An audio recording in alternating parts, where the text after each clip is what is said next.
Bonjour et bienvenue dans le 23e épisode de Celle qui rêve de devenir écrivain. Celle qui rêve de devenir écrivain, c'est moi, Aurélie Horner, 39 ans, passionnée par l'écriture. Depuis quelques années, cette activité a pris tellement de place dans ma vie que je cherche à me professionnaliser dans le domaine. Je vais d'ailleurs très bientôt commencer une formation de biographe. Par ailleurs, et c'est là mon activité principale, j'écris des romans. J'ai 3 projets en cours d'écriture. Mon tout premier, le plus ancien, celui avec lequel j'ai lancé ce podcast, c'est l'Inde de Suraj. L'histoire d'une jeune femme qui part en Inde pour réaliser un documentaire sur les rites amoureux d'une tribu. Mon deuxième projet s'intitule provisoirement, comme c'est le cas pour tous les titres de mes projets, Essais comiques sur les hommes de ma vie. Il s'agit d'une série de romans autour du parcours amoureux d'une femme de son enfance jusqu'à sa mort. Et je travaille actuellement sur la rédaction du livre 1. Enfin, mon troisième projet est une saga de fantasy. Le concept de ce podcast, un journal de bord dans lequel je m'enregistre spontanément pour partager avec vous mes réflexions en rapport avec l'écriture. Dans cet épisode, je vous parle de la réécriture de l'Inde de Suraj qui fait suite à un diagnostic éditorial auquel j'ai souscrit pour ce texte. L'occasion d'évoquer l'intention d'un roman, son synopsis, sa forme. Ensuite, je vous fais part de l'avancement de ma réflexion concernant les moyens que je pourrais mettre en œuvre pour tenter de gagner ma vie avec l'écriture. Puis, je vous lis un extrait inédit de l'Inde de Suraj. Enfin, je vous parle de dialogue, de champs d'exploration, de projets, de journées d'écriture, de lecteur idéal, de l'entourage, d'enregistrement et de bien d'autres choses. Bonne écoute à vous. Le lundi 27 février 2023. Je continue à travailler sur l'Inde de Suraj. Je reprends une énième réécriture. Je ne sais pas du tout si elle aboutira à quelque chose. Mais j'ai envie de le faire puisque je n'arrive pas à abandonner ce texte. Donc je m'y attelle. Je ne sais pas combien de temps ça va me prendre non plus. Je pensais y consacrer la semaine. Mais ça risque d'être quand même un peu plus long. Le temps déjà de tout réécrire. Déjà j'ai terminé de réécrire les 2 chapitres en jeu que je vais envoyer à la personne qui a fait mon diagnostic éditorial. Je les laisse un peu reposer et demain je relis mes 2 scènes. Je vais préparer un mail avec différents questionnements en répondant aux questions qu'elle m'a posées lors de mon entretien, notamment en lui parlant de l'intention de mon texte que je pense avoir trouvé et en lui faisant part de différentes réflexions. Bon, tout en restant quand même synthétique et puis en posant les questions qui me sont venues en réécoutant notre entretien. On va voir quand elle me répondra, si on échange par mail ou par téléphone, et si à la suite de ça, elle me propose autre chose. Je vais voir un petit peu ce qu'elle me dit. Parallèlement à ça, j'ai refait un synopsis de mon roman, en me basant que sur les éléments essentiels par rapport à l'intention principale.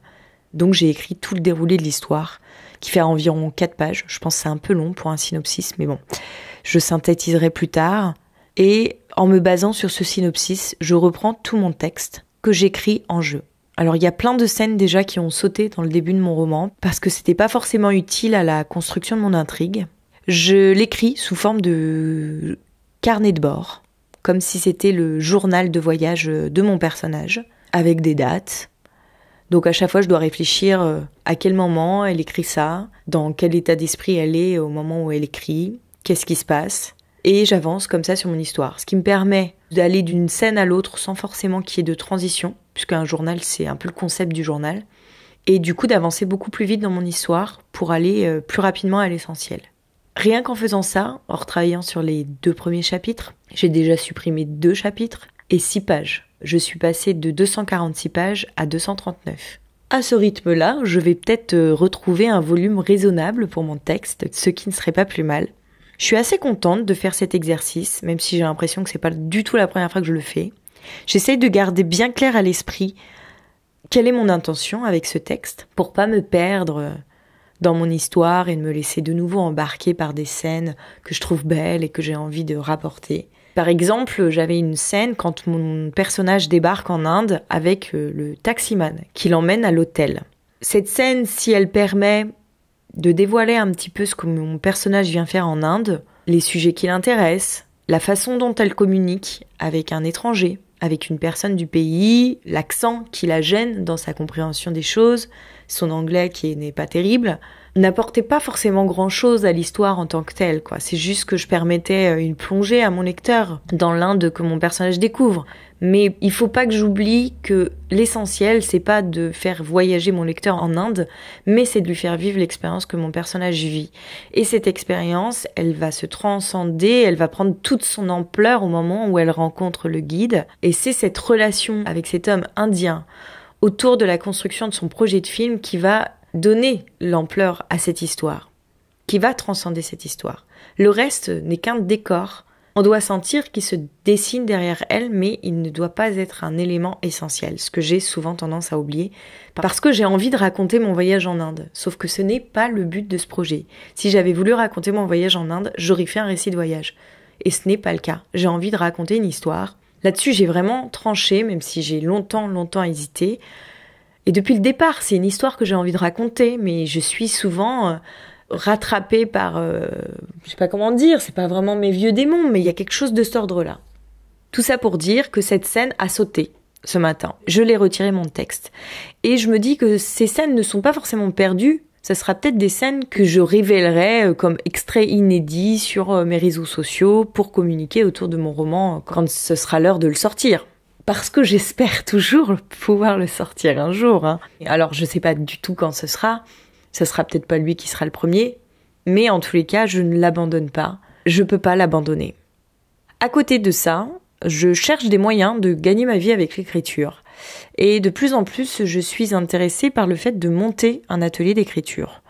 Alors ce qui me gêne, c'est que je me sens pas légitime à faire ça, parce que je n'ai encore publié aucun roman, que j'ai aucune expérience professionnelle probante qui pourrait légitimer que j'anime ce genre d'atelier, mais en même temps, il n'y a pas d'atelier de ce genre-là, là où j'habite. J'ai envie de rencontrer d'autres personnes qui écrivent là où j'habite, et par rapport au dernier atelier que j'ai fait, je me suis rendu compte que les gens qui participaient étaient quand même extrêmement débutants, et que c'est peut-être le genre de personnes qui peuvent venir dans un atelier. Et moi, je veux pas forcément me placer en tant que savante, mais plutôt en tant qu'apprenante.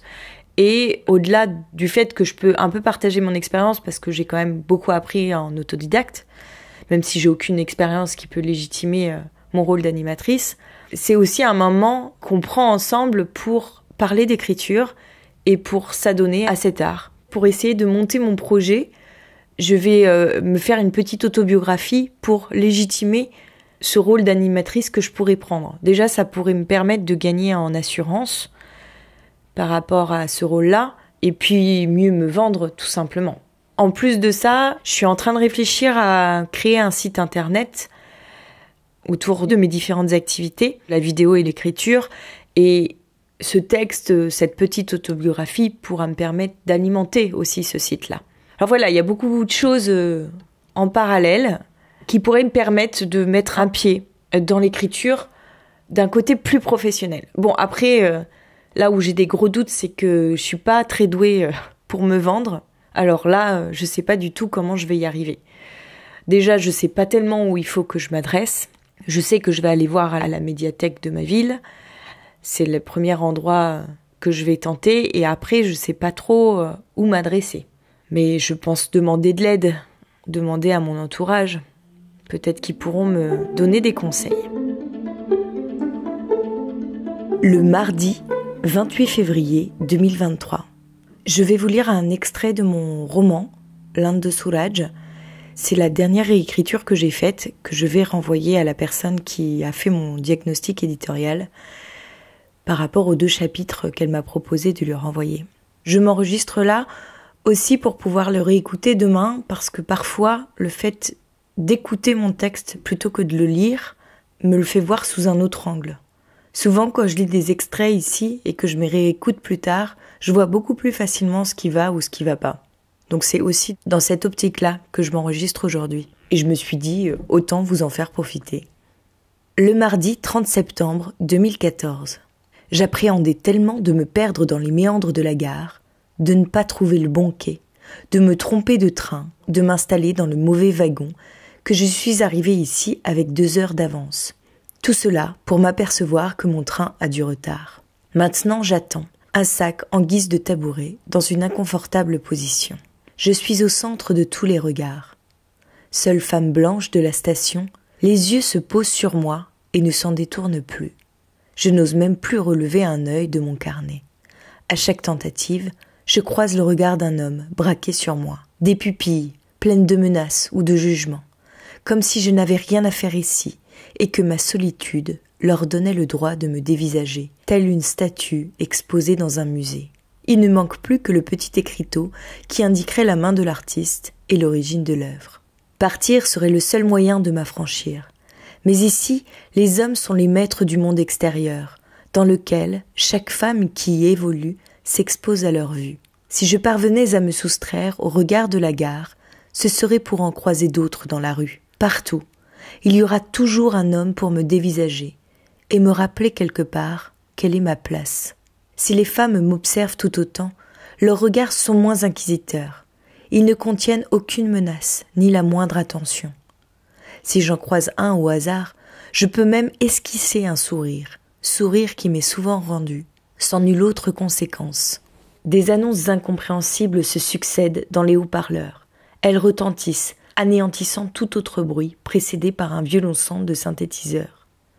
Le moindre roulement de train me fait sursauter. L'horloge qui tic-tac en face de moi attire mes regards, par intermittence avec le panneau d'information, qui annonce toujours le même retard du train, sans aucune autre précision.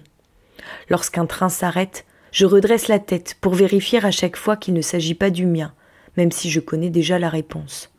Des vendeurs ambulants, chargés de panières ou de gros bidons, se précipitent alors à l'intérieur des wagons, ou s'agglutinent aux fenêtres sans vitres, en criant l'objet de leur vente. Dans le brouhaha, j'ai du mal à discerner des mots. L'attente est interminable. Je suis impatiente d'être assise à l'intérieur d'une rame et de sentir le train démarrer. J'ai hâte d'être arrivée, en sécurité à l'hôtel et d'avoir rencontré le guide. C'est drôle, c'est la première fois depuis que je suis ici que je me surprends à l'impatience. Depuis mon arrivée, à peine mes pieds ont effleuré le sol que je me suis adaptée à la lenteur du rythme indien. Véritable relâchement sur le contrôle du temps, sans lourdeur ni mollesse, juste un mouvement apaisé. Sans même m'en rendre compte, mes pulsations cardiaques battaient à l'unisson, comme si j'avais retrouvé la mesure de mon propre corps. Ce voyage en train m'effraie depuis que j'ai acheté mon billet. Rien ne s'est passé comme prévu. Je voulais prendre une première classe, il n'y en avait pas. On m'avait conseillé de surtout éviter les gares la nuit. Mon train arrive à 4 heures du matin, dans une ville que je ne connais que de nom. Il n'y avait pas d'autres horaires. Là-bas, personne ne m'attendra. Ni taxi, ni rickshaw. L'hôtel où j'ai tenté de prendre une chambre n'a accepté ni ma réservation, ni de m'envoyer un véhicule pour me réceptionner à la gare. Je devrais me débrouiller seule. Pour ne rien arranger, il y a le guide aussi. Il ne répond ni à mes appels, ni à mes messages. À part un petit texto pour l'informer de mon arrivée en Inde, auquel il m'a répondu en me souhaitant la bienvenue dans son pays, nous n'avons plus rien échangé depuis. J'espère qu'il n'a pas oublié notre rendez-vous de demain, calé il y a plus d'un mois. J'espère qu'il n'a pas pris d'autres touristes entre-temps. Je ne lui ai jamais confirmé que j'allais bien faire appel à lui. Le tarif est exorbitant. Je ne suis même pas sûre d'avoir l'argent. Je me laisse la possibilité de dire non. Mais si c'était lui qui disait non? Et si ce n'est pas lui, ce sera qui? Je n'ai aucun contact ici. Comment trouver un autre guide? Je serais sans doute obligée de reprendre le train en sens inverse pour aller à l'office du tourisme de la région. J'ai peur de perdre mon temps à chercher le guide idéal alors que je n'ai qu'une hâte, aller à la rencontre des Moréas et m'atteler à la réalisation de mon projet. Donc ça, c'est le premier chapitre que j'ai réécrit. Déjà, rien qu'en vous le lisant, je me suis aperçue de certaines choses que je vais sans doute modifier. Mais je ne le réécouterai pas avant demain pour laisser un peu reposer tout ça. Si j'ai bien compris, l'idéal quand on écrit un texte, c'est pour le premier jet de se mettre à nu, de laisser ses tripes sur la table, de se lâcher complètement dans l'écriture. Puis ensuite, avant de réécrire, avant de passer à la réécriture, se poser la question sur l'intention de son texte.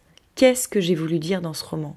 Sans parler de message moralisateur ou quoi que ce soit, mais quel est le message que j'ai voulu faire passer à mon lecteur?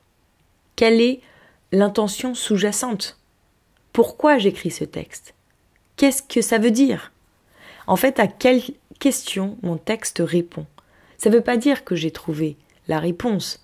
Ça veut juste dire que j'ai exploré cette question. et que je donne un élément de réponse. Mais chacun trouvera la sienne. Alors je peux évidemment pas parler de l'intention de mon texte parce que ça vous dévoilerait la fin de mon roman, mais le fait d'avoir trouvé cette intention va me permettre de réécrire tout mon texte dans une direction. Je préfère faire trop long et qu'un éditeur me dise « bon bah là, tu peux supprimer ça, plutôt que de couper dans l'art alors que je ne sais pas du tout ce qu'il faudrait que je coupe plus qu'autre chose. Bon, peut-être qu'il faut que je me pose sur chaque élément qui constitue la scène. Pourquoi j'ai envie de garder ça ? Dans quel but ? Qu'est-ce que ça signifie pour moi ? Mais en même temps, c'est aussi l'homogénéité de cette scène qui est importante. Si je retire certains passages, il faut que tout s'enchaîne bien et soit homogène et soit harmonieux. C'est sûr que là, évidemment, on comprend que j'ai repris le texte qui a été écrit à la troisième personne du singulier pour le mettre sous forme de journal. C'est clair que le journal va me permettre d'aller beaucoup plus vite à l'essentiel. Un journal, on l'écrit que quand on a le temps et quand on a des choses à dire. Donc je peux vraiment avancer beaucoup plus vite dans mon intrigue sans passer par toutes les précisions que je faisais au départ et qui alourdissent le texte, même s'il se faisait un peu plus vivre l'Inde. Mais un lecteur, lui, il n'a pas envie de voyager en Inde. Lui, ce qu'il a envie, c'est que je lui raconte une histoire. Alors, certes, il faut que je lui fasse passer quand même l'Inde, mais c'est pas l'essence de mon texte. Il faut vraiment pas que je me perde là-dedans. Donc, il faut que j'aille plus vite. Si j'écris tout sous forme de journal, ça va me permettre cette rapidité. Je me suis souvent posé la question de revenir au jeu, mais ma prof de français m'avait purement et simplement déconseillé de revenir au jeu, sans me donner la raison. Je pense qu'elle avait envie que je ne tombe pas dans l'autobiographie. Mais aujourd'hui, je pense que je suis prête à réaborder ce texte en jeu. Peut-être j'avais vraiment besoin de passer par le « L » pour m'éloigner de l'autobiographie. Aujourd'hui, j'ai tellement manipulé ce texte que l'autobiographie ne tient plus qu'une infime part. J'essaye juste de me servir de ce que j'ai vécu en Inde pour retranscrire l'ambiance et les émotions de mon personnage. Au-delà de ça, c'est mon personnage qui a pris corps. Par contre, la forme de journal ne justifie pas tellement l'emploi des dialogues. Enfin, dans un journal, c'est très très rare qu'on reproduise, qu'on retranscrive nos conversations.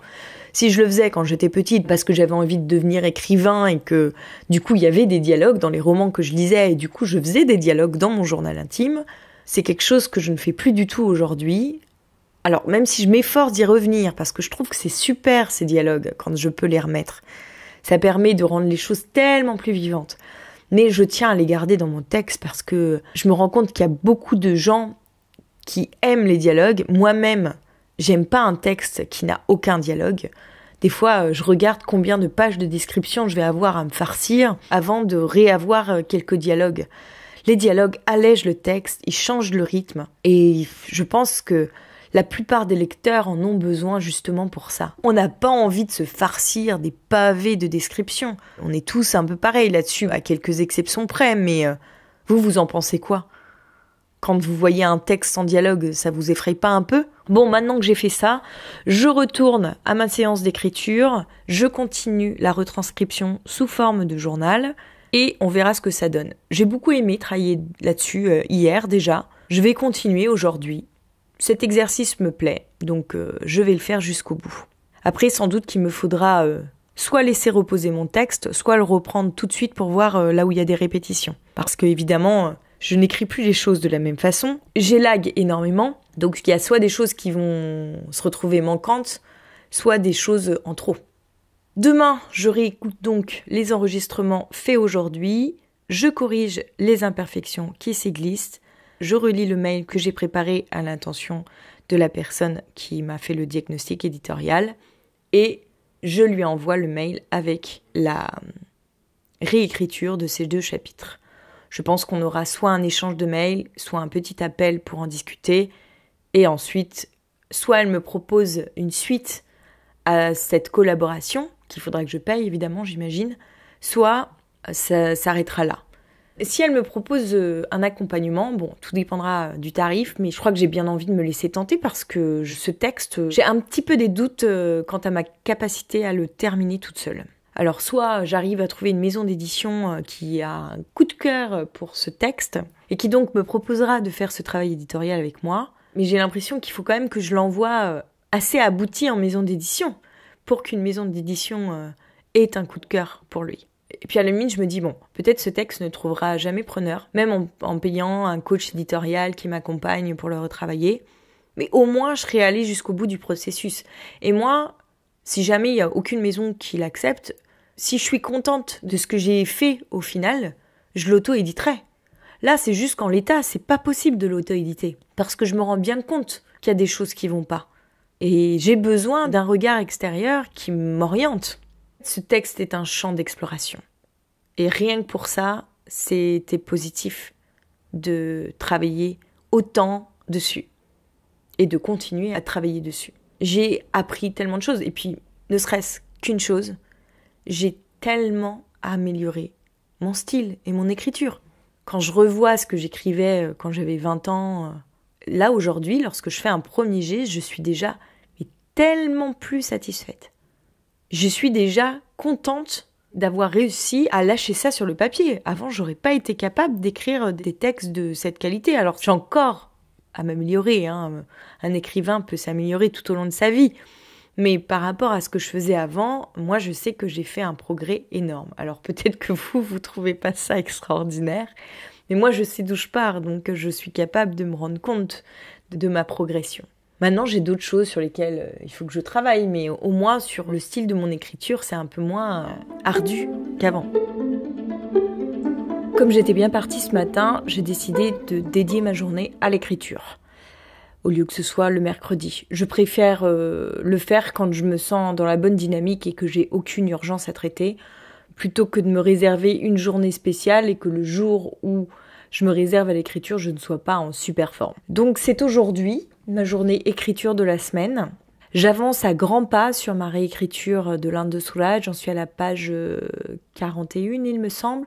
J'ai gagné plus d'une dizaine de pages. Je suis passée de 246 pages à 233. Je pense que je vais en gagner encore. J'élague, alors là, j'enlève des passages entiers. Je pense que je peux encore élaguer, mais pour l'instant, j'ai encore un peu de mal parce que j'ai tellement travaillé mes descriptions que j'ai du mal à m'en défaire, mais c'est vrai que les longues descriptions comme j'ai pu faire dans l'Inde de Soulage, comme j'ai pu faire dans mon manuscrit jusqu'à présent, n'ont plus tellement leur place dans ce nouveau format. Après, ce qui me gêne, c'est que j'ai envie d'écrire sous une forme de journal de bord, mais ça reste quand même très romancé, puisqu'il y a des dialogues, il y a quand même toujours des petites descriptions. Alors, je sais pas si c'est vraiment la forme qui lui convient. Bon, pour l'instant, je ne m'appesantis pas sur ce problème. J'avance dans la réécriture. Et une fois que j'aurai refait tout le texte, peut-être il sera temps de voir ce que ça donne. Bon, encore une fois, j'ai un petit peu peur de ne rien voir, puisqu'à force d'avoir le nez collé à mon manuscrit, je ne vois plus grand-chose. Tout à l'heure, je me suis essayée à réécrire le début de mon texte, pas de mémoire, mais pour vraiment obtenir cette forme journal.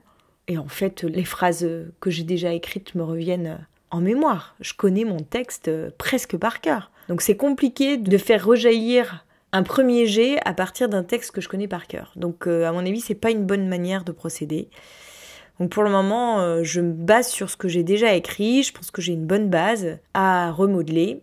Et puis voilà. De toute façon, franchement, en toute sincérité, je ne suis pas sûre d'arriver à quelque chose seule avec mon texte.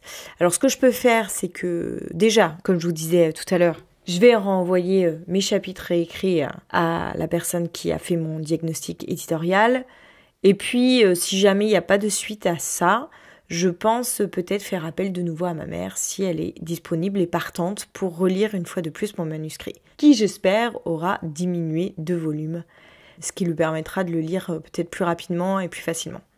Parce que je pense que pour le coup, ces remarques pourront m'aider à avancer, vu qu'elles ont été d'une grande aide la dernière fois qu'elle m'a fait des retours sur mon texte. D'autant plus que dernièrement, je suis partie en Inde avec ma mère, et donc elle a été dans les mêmes endroits où je suis allée, elle a rencontré les mêmes personnes que j'ai connues, donc elle se rend un petit peu plus compte de quoi je parle. Bon alors du coup, c'est vrai que son regard n'est plus tellement objectif, mais à la base, il n'était pas objectif puisque déjà c'est ma mère, donc... Après, je sais qu'elle a quand même une certaine exigence littéraire et que ses retours sont assez dégagés du lien qui nous relie, me semble-t-il. Du moins, les premiers retours que j'ai eus, franchement, j'ai eu la confirmation de tous ces retours avec le diagnostic éditorial que j'ai eu sur mon texte, donc c'est plutôt bon signe pour la suite. C'est peut-être elle, mon lecteur idéal. Bon, le problème, c'est que je pourrais pas lui faire lire tous mes textes. Alors, il va falloir que je trouve quelqu'un d'autre. C'est dommage parce que souvent, les écrivains ou les écrivaines font appel à leur conjoint pour lire leurs textes. Et moi, bien que je sois mariée, je ne peux pas faire ça parce que mon mari est brésilien. Il parle pas très bien français et il ne lit pas du tout. Alors déjà, il lit très peu dans sa langue, voire pas vraiment, on va dire même. Et encore moins en français. Donc c'est très compliqué de faire appel à ses services pour m'aider dans l'écriture de ce texte. Donc je ne peux pas compter sur lui là-dessus. D'autre part, il me soutient quand même énormément dans mon projet. Il comprend que c'est important pour moi et il n'essaye pas de m'en détourner. Et ça, c'est déjà énorme. Heureusement qu'il est comme ça parce que sinon, j'aurais du mal à m'y accrocher. Si j'avais un mari qui me poussait à trouver du travail parce qu'il faut faire rentrer de l'argent ou je ne sais quoi, déjà je me serais pas mariée avec lui. Mais c'est juste pour dire que c'est quand même important l'entourage quand on écrit, mais ça j'en ai déjà parlé. Le mercredi 1er mars 2023, je viens d'envoyer mon mail avec mes 2 chapitres retravaillés à la personne qui a fait mon diagnostic éditorial. Je lui ai fait un peu trop long mail, mais bon, j'avais beaucoup de questions à lui poser. C'est vrai que la dernière fois, j'aurais dû mieux préparer notre entretien. J'avais plus replongé le nez dans l'Inde de Soulage avant cette discussion et je pense que c'est un peu dommage parce que du coup, j'avais pas les bonnes réponses à lui fournir. Je me souvenais plus trop de mon texte, enfin même si bon, comme ça fait tellement longtemps que je travaille dessus, il y a quand même énormément de choses dont je me rappelle très bien, mais disons qu'il y avait des choses qui m'échappaient parce que ça faisait longtemps que j'avais plus jeté un œil dessus. Donc là je me suis rattrapée. Avant de faire ça, j'ai écouté les enregistrements que j'avais fait hier, ça m'a permis de faire encore quelques petites corrections, surtout dans le 2e passage. Alors j'avais enregistré les 2 passages, du coup je suis pas sûre de vous diffuser le 2e passage parce que y a beaucoup d'erreurs, il y a beaucoup de modifications que j'ai faites. Enfin beaucoup, c'est des détails, mais je pense qu'il rend pas aussi bien dans l'enregistrement que j'ai fait que ce qu'il est aujourd'hui. Donc je suis pas sûre d'avoir très envie de le partager. On verra. C'est vraiment super de réécouter son texte. Il y a vraiment des choses qui me sautent au visage, ou plutôt aux oreilles, quand je l'écoute. Les répétitions, alors là c'est tout de suite flagrant. Les moments en trop. Donc je pense qu'au fur et à mesure que je retravaille ce texte, je vais peut-être m'enregistrer. Ça peut être pas mal en fait. Parce que tout enregistrer d'un coup, c'est vraiment hyper lourd. Rien qu'hier, pour enregistrer mes 2 scènes, ça m'a pris près de 40 minutes. À la fin, j'avais plus de voix. Et puis du coup, j'arrêtais pas de faire des erreurs, de me reprendre, de bafouiller. Quand je réécoute ensuite, c'est pas très confortable. Mais en même temps, je me demande, est-ce que je commence à réenregistrer maintenant ou est-ce qu'il ne vaudrait pas mieux que je termine cette réécriture en jeu, ensuite que je me relise, que je corrige déjà les premières erreurs et qu'ensuite seulement je m'enregistre. Parce que ça serait un peu con de m'enregistrer maintenant et puis de me rendre compte que de toute façon, il y a énormément d'erreurs que je n'ai pas vues parce que c'était une première réécriture. Enfin, une première façon de parler, je m'entends. De nouveau, je suis hyper enthousiaste de travailler sur ce texte, donc ça, c'est plutôt le point positif. J'ai l'impression que je me rapproche un peu plus de ce que j'avais voulu faire, même si les doutes sont toujours là, mais bon, ça, je pense que c'est un petit peu inhérent à toute création artistique, d'autant plus avec ce manuscrit qui me donne tant de fil à retordre. Mais le résultat me plaît mieux. J'ai l'impression d'avoir enfin trouvé ma voix, la voix de mon narrateur. Le temps auquel j'avais envie d'écrire mon roman, la forme de mon récit. Il m'a fallu 29 versions pour trouver la forme. Et puis si ça se trouve, je dis ça, et puis dans 2 mois, je me dis « Ah non, c'est pas ça, je repasse au L ». Bon, je n'ai plus aucune certitude par rapport à ce texte, je ne me projette pas. Je retravaille dessus tant que ça m'enthousiasme encore. J'attends le retour de ce coach éditorial. Peut-être qu'elle va me proposer un accompagnement. Peut-être que je pourrais le prendre. Alors c'est sûr que cet accompagnement, je l'aurai gratuitement en maison d'édition, je serais même payée pour travailler ce texte avec un éditeur, si j'étais retenue quelque part. Mais c'est comme une formation à l'écriture que je m'offre. Donc quelque part, c'est un investissement sur l'avenir. Et si derrière, ça peut engendrer une publication, que le travail éditorial a déjà été fait, eh bien tant mieux. J'aurai tout gagné. j'aurai appris plein de choses et puis la prochaine fois, pour un prochain texte, en tous les cas si c'est de la littérature blanche, je pourrai peut-être travailler avec un éditeur. C'est vrai que je sais qu'il y a des gens qui n'ont pas besoin de passer par tout ce par quoi je suis passée pour parvenir à publier leur roman. Mais bon, j'ai peut-être pas les mêmes bagages que d'autres auteurs débutants, j'ai peut-être pas les mêmes facilités. Je sais pas en fait pourquoi j'ai besoin de tout ça. Je suis peut-être aussi beaucoup trop perfectionniste, je me suis peut-être pas lancée dans la bonne histoire, je m'y suis peut-être pas pris de la bonne manière. Enfin, il peut y avoir tellement de raisons qui font que j'ai pas eu la chance de certains jeunes auteurs qui envoient leurs manuscrits et qui sont pris direct, même si la plupart d'entre nous, on reçoit tous des lettres de refus. Et que nombreux sont les auteurs qui n'ont jamais publié leur premier roman. Ou en tous les cas, qui n'ont pas publié le premier texte qu'ils avaient écrit en tout premier. Sachant que c'est quand même pas mon premier texte. Je dis toujours que c'est mon premier roman, L'Inde de Soulage, parce que c'est la première fois que je me mets sérieusement à l'écriture. Que l'écriture tient une place centrale dans ma vie, mais j'ai écrit tellement plein d'autres choses avant celui-là. Donc je me suis quand même déjà pas mal entraînée. Même si avant ce texte, c'était plus un jeu, un loisir, un passe-temps, qu'un véritable travail. C'est tout pour aujourd'hui, on se retrouve dès la semaine prochaine, même jour, même lieu, même heure, vendredi à 18h sur votre plateforme de podcast préférée. Si vous avez aimé cet épisode, n'hésitez pas à le partager autour de vous et à laisser des commentaires ou des étoiles sur les plateformes qui le permettent. Vous pouvez également me le dire et m'envoyer un message via Instagram, @AureliaHorner. Toutes les références sont dans la description de l'épisode. Et si vous avez des problématiques d'écriture, des conseils à partager ou que vous avez tout simplement envie de venir discuter avec moi, je serai ravie d'échanger avec vous. Un grand merci pour votre écoute, bonne semaine à vous et à très vite.